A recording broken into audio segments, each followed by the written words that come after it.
Good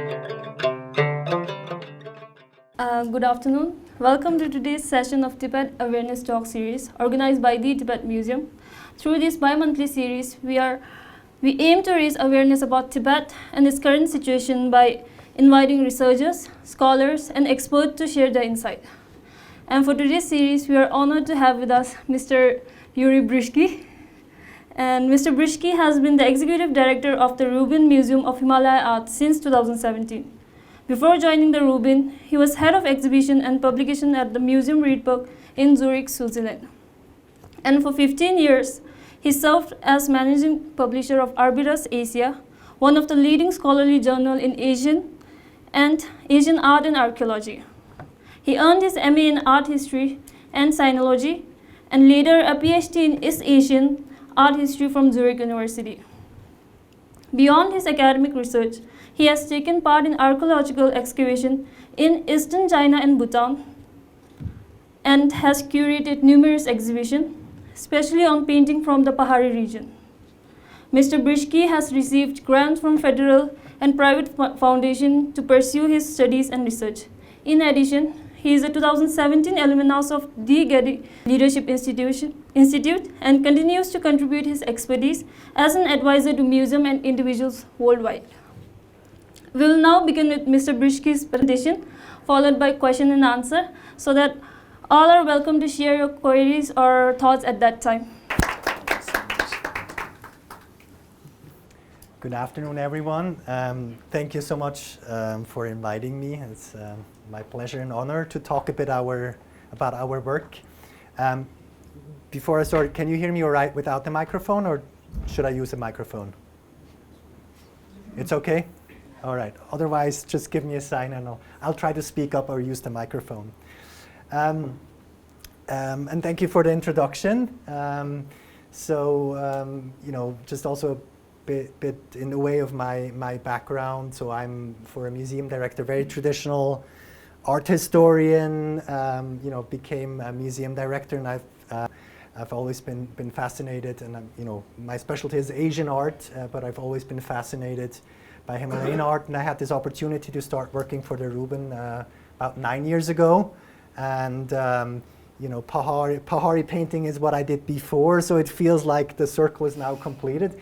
And sometimes people ask me, why do you work in Himalayan art? And maybe I don't know the answer to it, quite frankly, but sometimes it feels like because I'm from the mountains myself, from Switzerland, and sometimes it really feels like full circle. Now, the name of this series is actually perfect.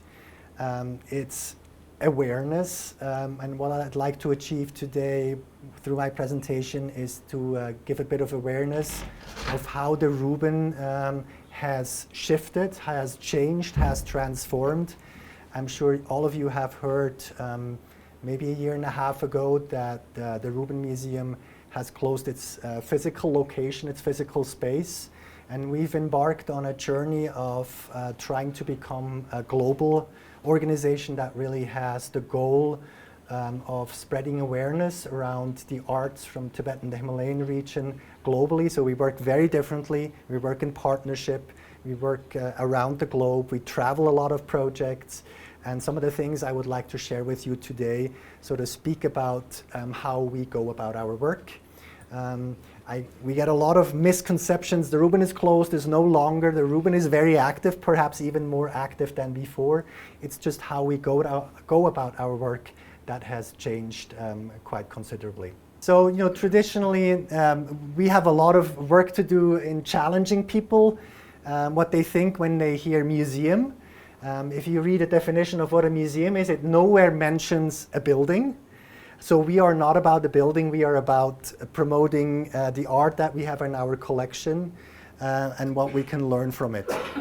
Now, just by way of a bit of a historic background, the Rubin Museum started by a family, Shelley and Donald Rubin, that had never traveled to the Himalayan region.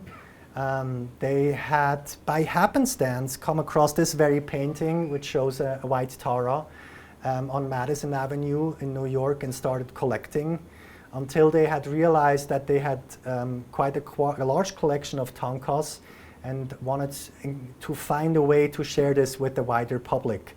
So they decided to open a museum maybe 25, 26 years ago. It took 5 to 6 years to actually start the museum, and that was really their way of sharing their collection with the wider world. They were very driven by the passion of sharing this part of the world. They eventually also had the opportunity to travel to the Himalayan region, but it was really, they fell in love with Thangka paintings, and that's also what the Rubin collection stands out for, is mostly later Thangka painting from the 18th and 19th centuries. The next. Here you see a look at at the building that we operated for 20 years. So we closed the museum galleries on October last year with an exhibition that I will talk a bit about. So, by ways of explaining why does a museum all of a sudden decide to be nomadic and to travel around. Operating a building like this one in New York is very, very cost intense. I sat down with my board of trustees and we thought about what's the best use to share the work that we're doing as an organization. And we eventually came to the conclusion that it's not by operating a building and putting most of our money and effort into a building, but rather to take our work outside of the museum building. So we talk about this as a borderless museum, a museum without walls, and that's the path that we as an organization have embarked on. We celebrated our transformation with an exhibition that also foreshadowed to some extent how we work with contemporary artists. Our last exhibition at 150 West 17th Street, which was our address, was called Reimagine Himalayan Art Now. And in that exhibition, we invited about 20 or 25 contemporary Himalayan artists, so from Tibet, from Nepal, from Bhutan, to respond to objects in the collection. So it was very object and site-specific installation that resulted from this encounter with the collection. The next slide. So you see, for example, on the left-hand side, with Sonam Brouwen's work, the installation around the stupa in our collection. You see on the right-hand side the lungta, the prayer flags, which is an installation that was created by Vast Collective in Bhutan and filled our central staircase. This installation of the prayer flags was paired with an object in our collection, which is an 18th century wooden model to print prayer flags. And why, and then we maybe can move to the next slide. Lose Jauch, fourth, installation that she did here in our cafe with the cavalry of horses, talking about memories of her grandfather, also talking about resistance movement. And why are the reasons this worked so well for our audiences as well? Because most people don't have a clear understanding of what Tibetan Himalayan art is. And through working with artists and working with a contemporary artistic language, we were able to build bridges to the objects. Please continue. And in the background, you saw Shraddha Shrestha. We also worked a lot with installations. And you see here in the background a very interesting installation by Sneha Shrestha, an artist that is now based in Boston. Imagine is her artist name, comes from the Kathmandu graffiti scene, and looked at our collection and you see a part of a Torana that's up there. She looked at our collection and mixed it with her own collection that she has at home and asked the question, what's the difference between a museum object and an object that was perhaps used for daily ritual at home? So really posing the question around, what does museum work do? What happens if an object is taken away from its use, really, from its religious use and its cultural context? So it was a really interesting questions for our audiences as well. And you see on the right-hand side This work that also was featured as part of the installation by an artist that works here, Tenzin Gyurmay, who also was the recipient of the first Rubin Prize last year. So Tenzin Gyurmay was part of this exhibition and talks about his, experience living in the Indian diaspora, being on the bus, with people he didn't know every day, and also quite a number of Rubin objects included here in his painting. Now, so when we close the space, these are a lot of the headlines that we got, and it's really, as you embark on a new model and something nobody has done before, it's very challenging to get people to understand what is it that we're doing. And a very important part that I always say, what we're doing now is not about changing our mission. Our mission is to share the collection of Tibetan Himalayan art and to raise awareness. But how we do it is very, very different from how we used to do it. And some people embraced change here. We have Lama Arya Drolma, who spoke about a transformation as embracing change and how we're trying to break out from being this New York City museum into an organization that works globally. And other people, of course, have had more challenges in embracing the type of institution we are becoming. As you all know, the ones also working here, museum work is a very recurring work. You do new exhibitions. And what I can share as an observation, not operating a building any longer, is that we can put more time and effort in things that go on for a much longer time. And one of the very important projects the curators have started maybe 3 years ago is called Project Himalayan Art, which is a project that aims to show what role Tibetan art played at the nexus between basically the Indian subcontinent and China and beyond. So it's sort of using the movement or using art to show the movement of people, of ideas, of technology across a very, very large region. This project consists of a very heavy book, which I'm happy to send. I couldn't carry it with me. It's really very thick, but I'd be happy to send it over to you. We invited 80 authors to write about Himalayan art. And the goal really with this project is to nurture the next generation of specialists that are familiar with this type of art, because hardly anyone is teaching it, unfortunately. Some Chinese art is taught, maybe some Indian art, but Himalayan Tibetan art is, as a discipline, is almost disappearing, and we want to change that. And as part of that, we have a good part of our collection that is always traveling. This is already a bit outdated. We now have venues planned until 2030. This exhibition is called Gateway to Himalayan Art, and it really familiarizes people with the basic concepts of Himalayan art using our collection. So it's about 120 objects. And you see from the venues that we mostly try to work with partners that are university or college museums, so we can attract faculty, academics, to use the materials we create to also teach about Tibetan and Himalayan art. So just an example here. This is a installation, I think in the fall last year. This is in a place I had never heard of before, Gainesville, Florida. But there's a large university there, and this exhibition about 60,000 people came to visit this exhibition. It's people that normally don't have access to this type of art. So, my slogan sometimes I use is more art for more people in more places. So rather than focusing everything in New York, we try to go out and share the exhibitions with as many people as possible. So you just get a glimpse on how an exhibition looks like. So there's obviously art. There's also a lot of what for all of you is probably very basic, but with a Western audience, you need to explain what Tara is, what a Bodhisattva is.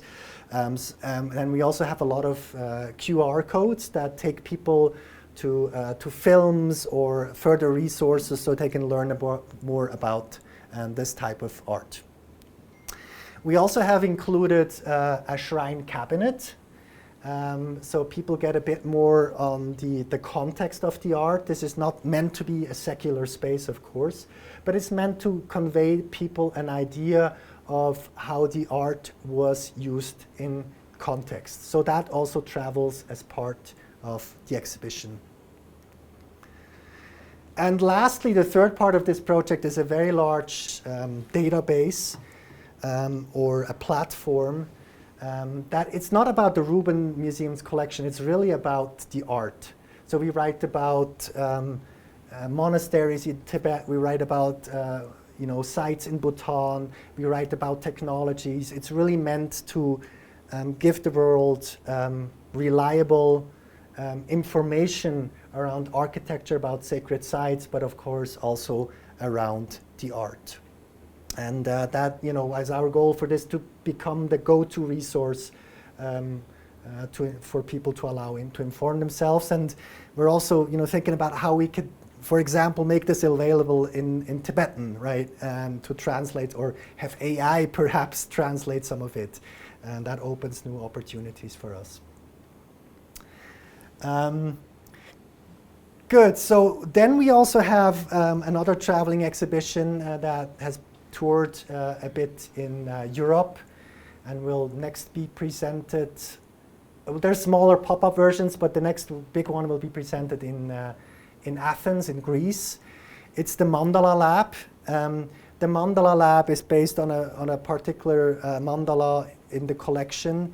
And what we try to do with this exhibition is for people to understand what is hidden behind the mandala. So it's a mandala that talks about how to convert kleshas, afflictive emotions, into something useful. So maybe the next slide. And this is the mandala that it's based on. So we worked with lamas, we worked with scientists, we worked with a lot of artists to bring a type of experience that it's not meant as a religious experience, but it's meant to relate to people. What is happening in this mandala as you move through the different quadrants? And we translated that into an installation that was first in New York and is now traveling. It's been really interesting for us as a museum, because this is basically a traveling pavilion of sorts. And there's the red section of the mandala is about attachment, how to let go of attachment. So there's different experiences. The one that you see here, we commissioned different artists, like Tenzin Chokle, the filmmaker, or Laurie Anderson, to provide a scent, or to provide an artwork that responds to a scent. So a smell. So for example, it was fresh laundry. We invite people to smell the scent and to share what memory it triggers. And then they watched a film by the artist, and with the laundry scent, it was Tenzin Chokle who talks about his, him visiting his sisters in Switzerland, and the opening of the suitcase when everything smelled freshly washed. And so the point here that we're trying to make with this installation is that we have the same stimulus, the same scent, exactly, but how we respond to it as humans is vastly different. So it's a contemporary artistic infused way for people to create this awareness. The next one, we worked with Tibetan American artist Palden Weinrep. Here it's about synchronizing the breathing. So he created light sculptures where people would breathe in sync. Next one. Or also liked very much an installation where we invited, I think, 8 musicians to create gongs. So this particular section of the mandala is about anger. And how the artists translated this, you can imagine your anger, you strike a gong, and you lower the gong into the water here. And you see how your anger over the course of time dissipates and how the water is like mirror-like wisdom. So it becomes calm and quiet.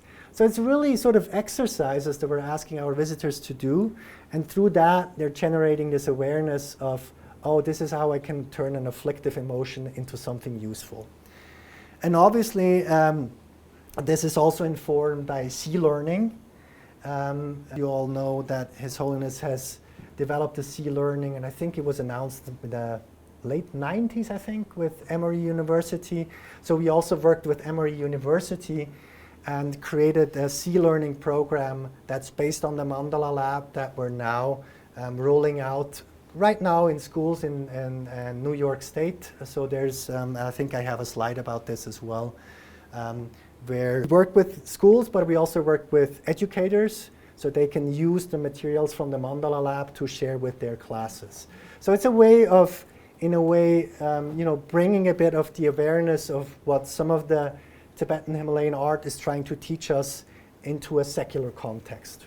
I've talked a bit about the Rubin Art Prize as well. We've always historically worked with contemporary artists. I think Rigdol's first show with Aung Tserin Sherpa was at the Rubin Museum many years ago. I think even our first exhibition 20 years ago was with artists. So working with contemporary artists has always been part of our work. And it's really because contemporary artists have a wonderful way of framing our view onto art very differently. And it allows access to the collection in ways that we're not able to do with just writing labels and producing content.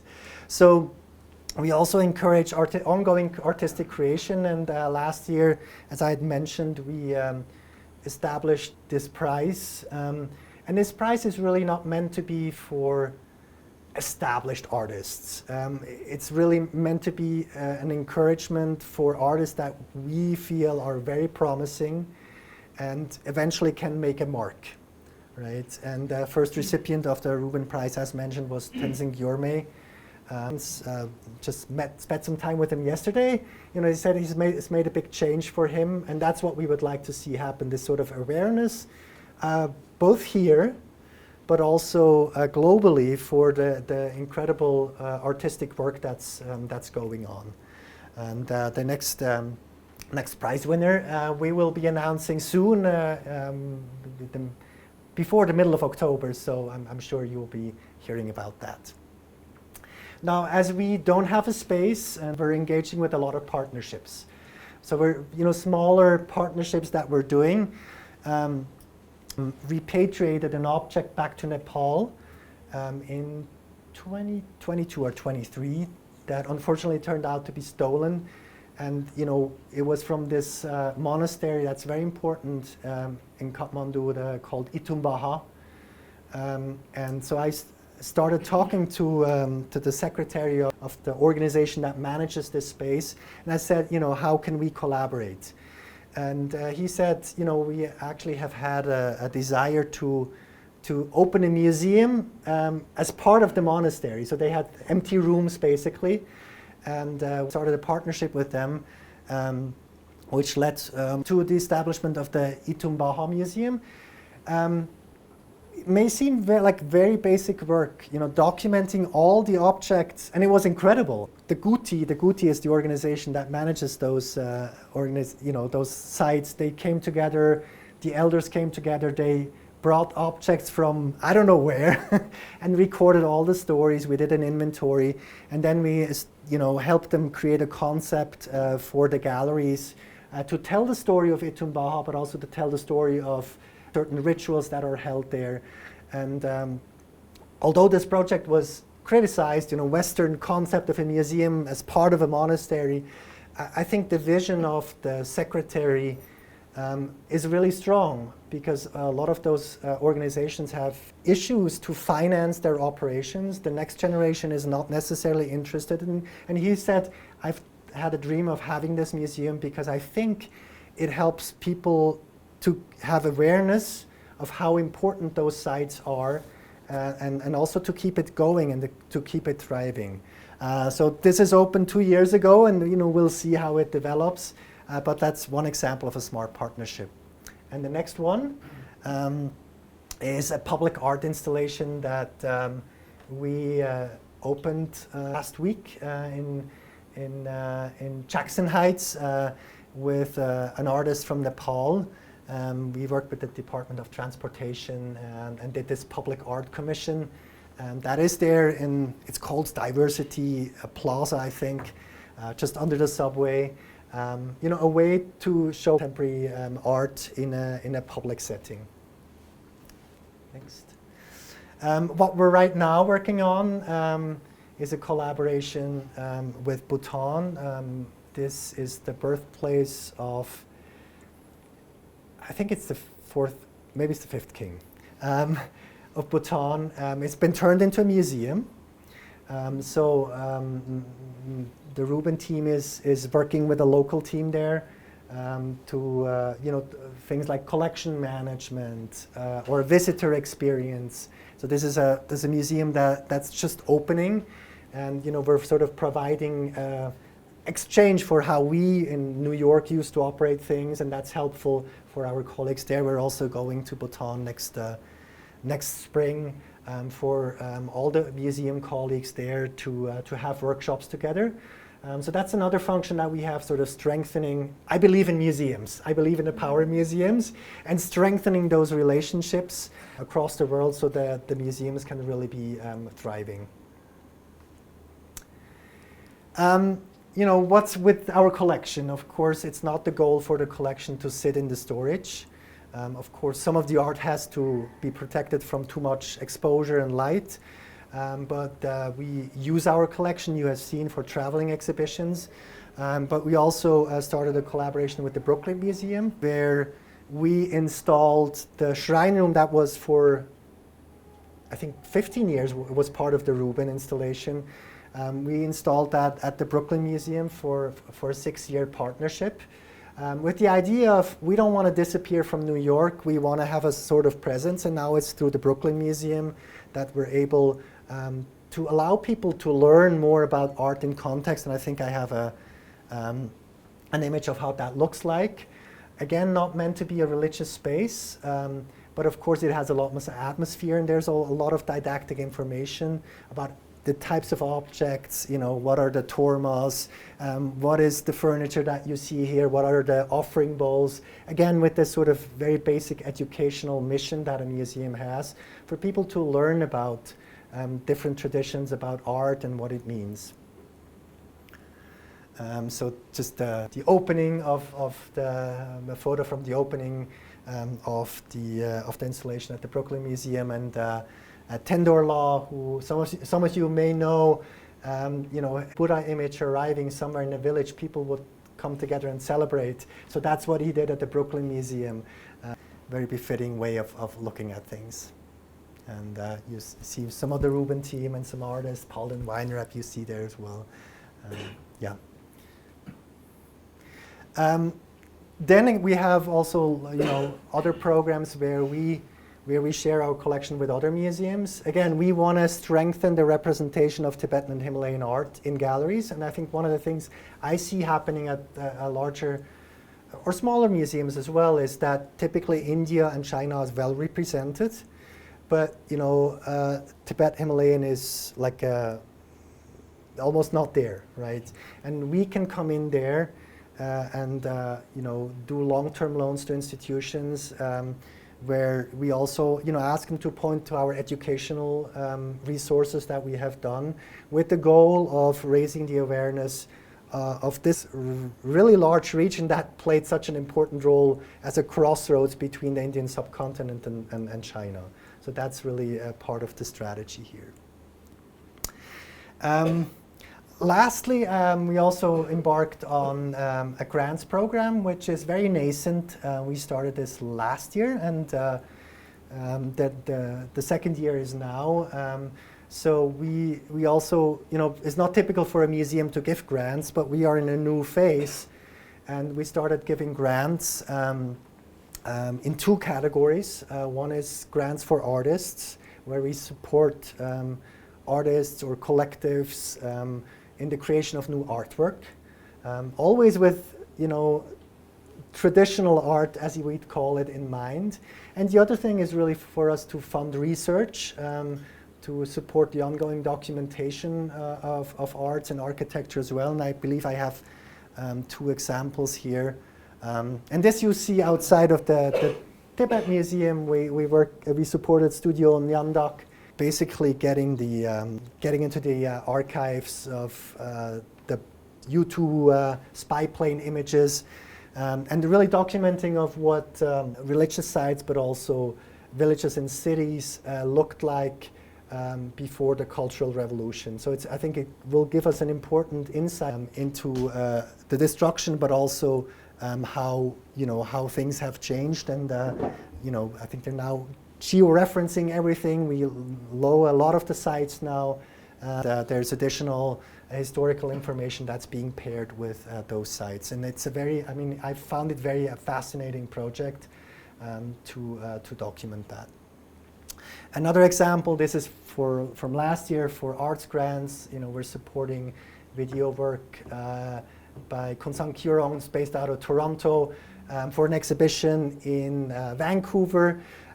So again, here I think the sort of working between traditional and contemporary with the goal of supporting the artists and supporting their work, and ultimately supporting visibility for the work that we're trying to do. So that's a sort of an overview of what we're doing as an institution, and being very happy, of course, to answer questions or to explain a bit more deeply if there's a part that you're particularly interested in. Thank you.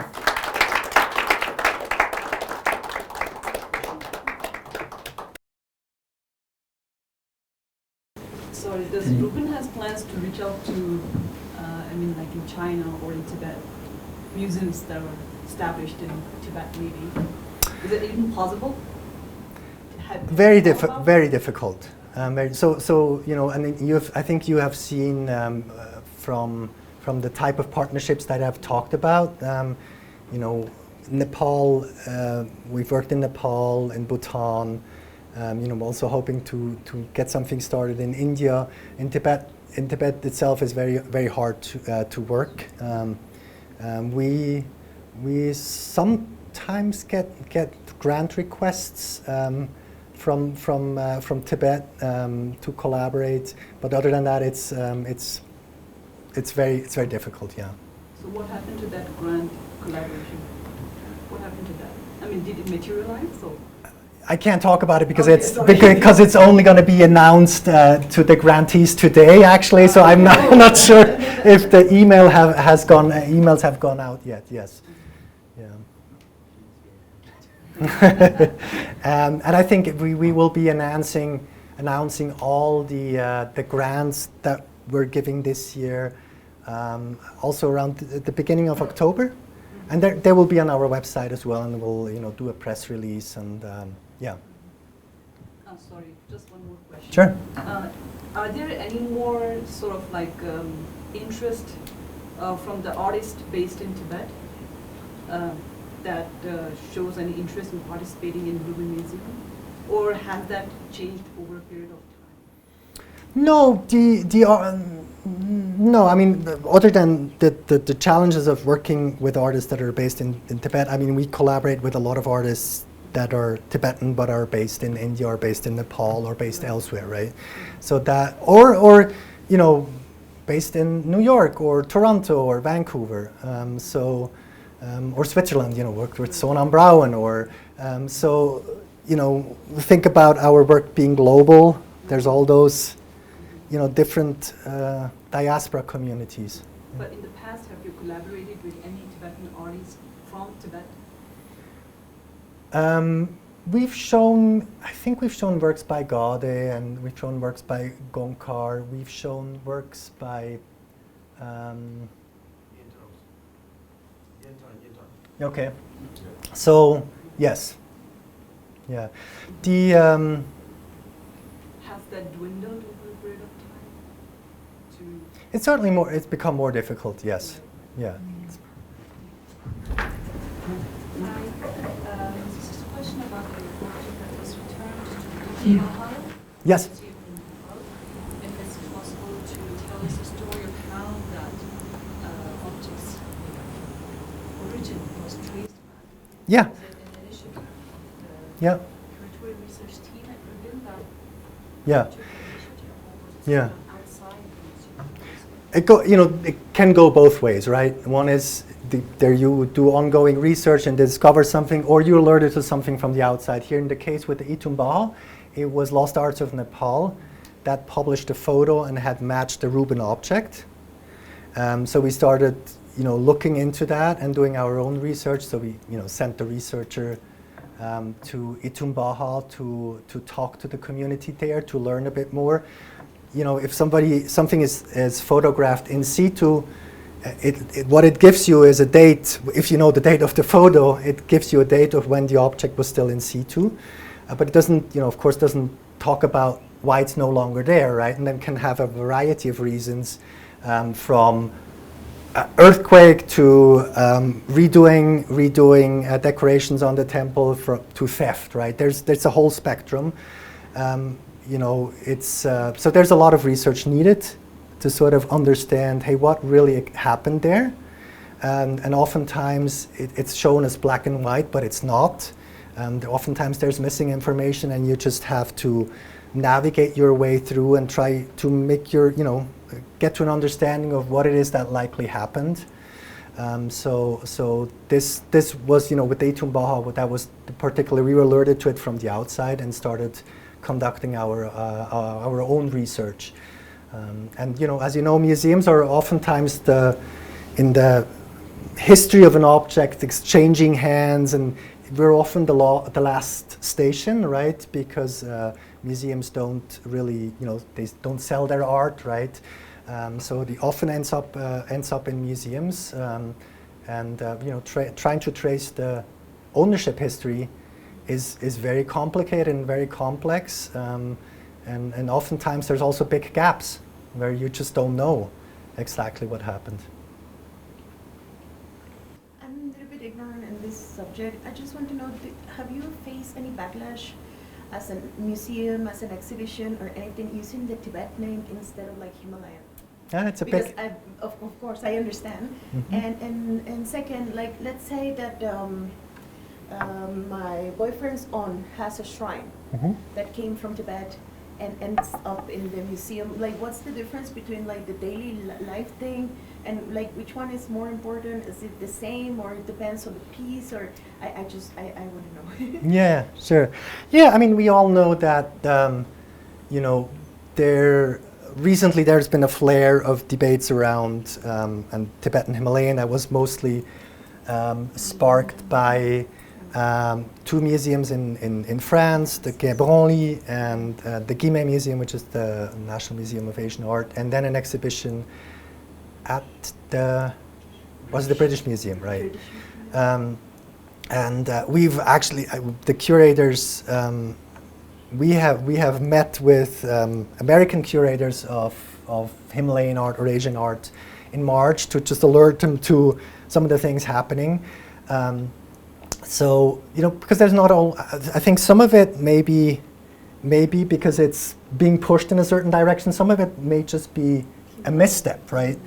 And certainly the Quai Branly, they immediately corrected, whereas the Musée Guimet has taken a different road, right? They used to have traditional art, art of Tibet, art of Nepal, and now it's sort of, I think, Himalayan worlds, I think, is what is used. So sometimes it's very hard to discern, what of it is intentional and what of it, we, as you know, we call ourselves Museum of Himalayan Art, and we are, very well aware of also, depending on who you talk to, what is your definition of Himalayan, right? And I really, if you're interested in how we define Himalayan, there's a definition that we worked on with a lot of advisors that works for us, and that's on Project Himalayan Art on that website. And I talk to. We have somebody on our board who's from the region. I said, "What does Himalayan mean to you?" That's including Tibet, and so Tibetan Plateau, Himalayan. So it's it has gained urgency just because there's effort, of course, to make disappear Tibet as a word, and I think especially cultural institutions, have to be super alert and super aware around this. And now, give me a hint about your second question. My second question is just about like The shrine. Exactly. The shrine. Yeah. I think there's pros and cons, right, to presenting what is basically a shrine in a museum context. A shrine doesn't show active usage in a museum context. It's decontextualized, right? It's from its use. It's not meant to be. Not meant to be really a religious space in a secular space. But it gives context to how museums typically deal with objects otherwise, which is one object on a pedestal, look at it, you have absolutely no context. So I think it re-embeds to a certain extent objects into their original context. And I think that really helps people understand, oh, this is where a tanka was hung, or this was where an offering was made. So it at the same time allows to communicate a lot of the practices and the context around art as well. And then there's the people who say, it shouldn't be in a museum, it's a sacred space. I think for me, and I'm passionate about museum work, I think the benefit of educating people and giving an example, this is how a shrine room could look like, outweighs the other argument. But people may be of different opinions about this. Yeah. And just to make that point, the curator that takes charge of the shrine room, there's also a rotation according to different lineages. So every 2 years it's rotated. So people also get an idea of how it's different according, yeah. And you may also find on our website, there's an article about another completely different type of shrine room that's in Queens in active use. So people also understand, oh, this is what it actually looks in usage, right? We can't... Like Christian will understand like that, like if you put across, oh, it is like that in the churches, but this is not a church, no? Yeah, So yeah. It's kind of same, no? Yeah, and I think for me the power of context and the power of not having things isolated. I really appreciate what you're saying about context and trying to return that. I think that's a very counter-hegemonic approach to museum curatorial studies. And because we're here in the Tibetan Museum, I'm a professor in arts and public research, and this is one of the best examples I've ever seen of putting a context back into moving from artifact art to actually these living relational items.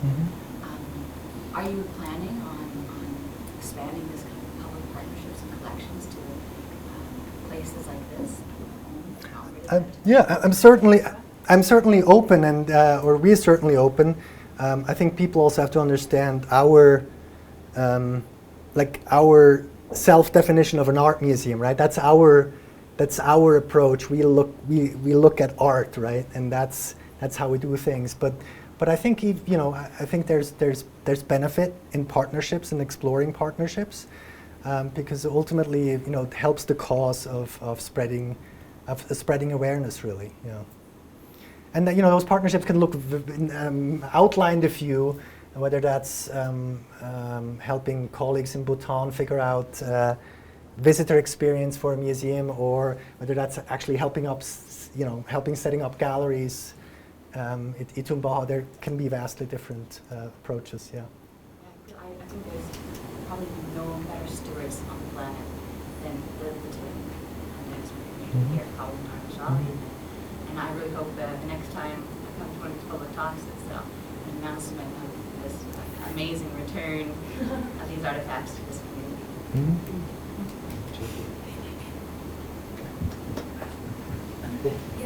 I have I have a question. I'm such a big fan of the museum, and especially in this last year of the idea of a museum without walls and all the projects and bringing them to even more places. I find it really, really interesting, and such an interesting concept of futures of museums, maybe in general, right? To really make it accessible to so many more audiences. Since the main approach is to create awareness, I would be so curious how your audiences react to all the works that you do, like maybe a Western audience, US audience, but also Himalayan audiences who are now staying in the US maybe, or wherever you do the exhibitions. Like, how is their, response to it? Yeah, and I think we're only on the beginning of understanding that, because we've shifted a year ago. So we're only, for example, we're closely looking what's happening online, and we see, for example, there's a lot more website traffic from India, which is really interesting. So why all of a sudden there's so there's these shifts. Of course, there's people that are rightly very sad about the physical museum, that the go-to place for them is closing. And then one of the things that I'm curious about, is how can we build up community around being nomadic in existence. So we got this very lovely letter from the Tibetan Association in Salt Lake City, and thanking, and so and then I think, well, we've just passed through town, so how do we make this a lasting relationship? And that that's really something to be figured out for us as an organization. Just one last question. Sure. I'm curious to know your take as a researcher before, and more importantly, as a museum director. What is your take on how, over a period of time, 10, 15 years, how has Tibet changed in your view, as in, not just as a term, but as a country, as all the aspects that surrounds Tibet, as a cultural entity? How has Tibet changed in your view? I mean, before COVID, after COVID, or after even Beijing politically changed Tibet into Shizang, and then museums, subsuming Tibet under Himalayan. Yeah, I mean, one is right. One is to think about the representation of Tibet in the context of the types of organizations I worked for, like museums, right?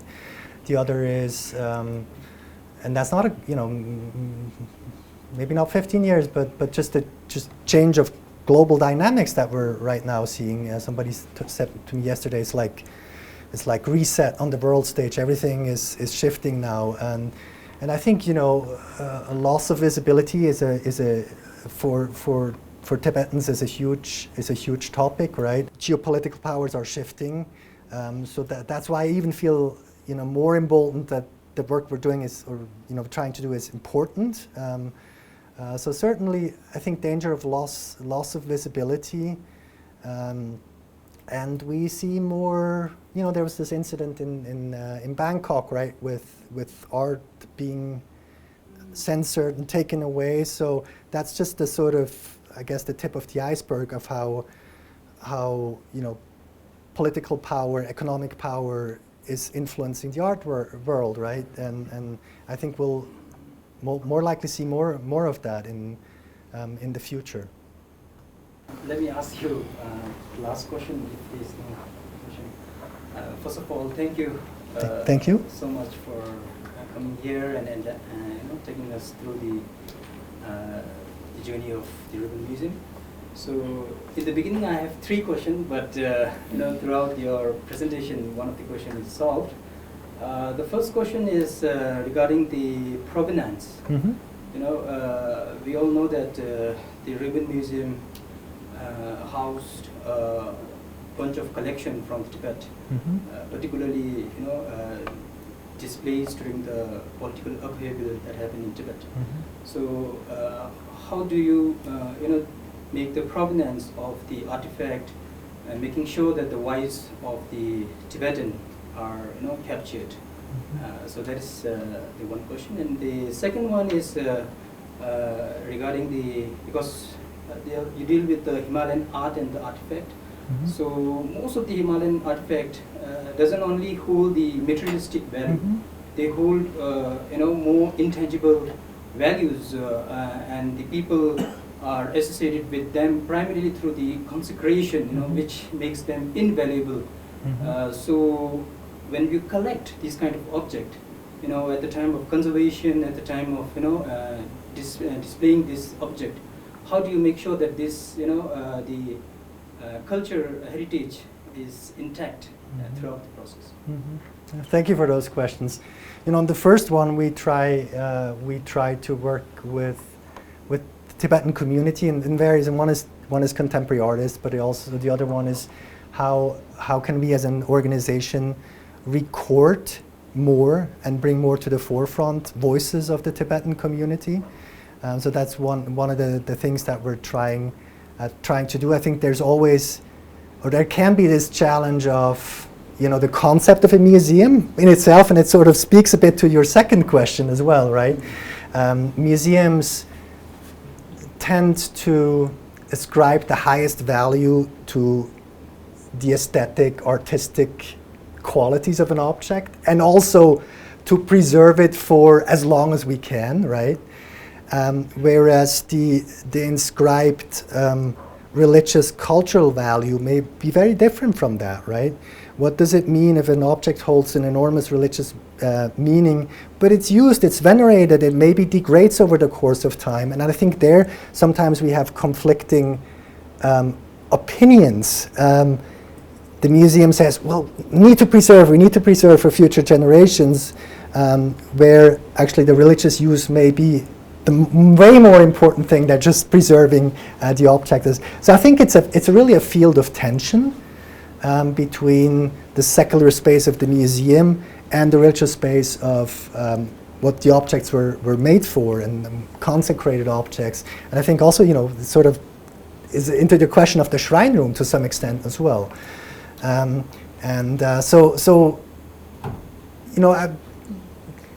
not sure this is a question we can resolve. I think it's a tension that we need to find constructive ways as museums and as religious communities, how we can collaborate and find new paths, perhaps. Because I truly believe in the power of museums. I've been a museum person all along, and I feel that the work that a museum does is also important, it's important work that it does in different places as well, right? Yeah. So those are sort of answers to your questions as well. Thank you. Thank you so much. On behalf of Tibet Museum, we extend our heartfelt gratitude to Mr. Jorrit Britschgi for contributing to our talk series and sharing his expertise with us today. And as a token of appreciation, we would like to present a moment to Mr. Britschgi, and I would like Mr. Toptila, the director of Tibet Museum, to do the honor, please. Please give a big round of applause to Mr. Jorrit. Thank you so much. Thank you. This is a book that we publish. Thank you. Thank you so much. Thank you. And also, big congrats. I only had like half an hour of time to walk around, but congratulations also to the galleries. I think they're extremely dense and informative. But really, from content also, but from design and all the media used, it's really. I was really impressed that people can learn a lot here and take a lot away. So congratulations to you and your team as well. Thank you. Now that today's talk series has come to an end, I'm sure that we all have learned a lot from Mr. Britschgi. And for more such talks and programs, do follow us on Instagram and Facebook, or you can visit our website. Also, we have tea and khapse at the reception. Please join. Thank you. Thank you.